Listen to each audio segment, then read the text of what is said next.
For this video, we'll be introducing our new modifications that we have made on our shelves for easier mounting of the T5 Barrina lights. We now have holes on all of our shelves that can be utilized in order to mount the metal hooks to hang the grow lights.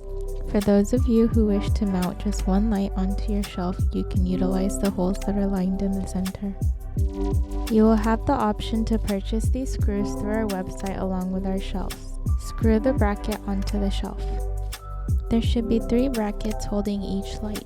Leave some wiggle room so that the brackets don't scratch the shelf. Now you're ready to mount your lights.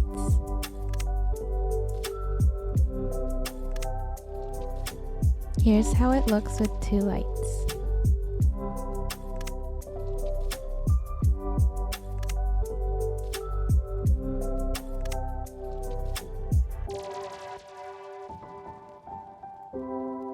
Here's the light mounted on our corner shelf.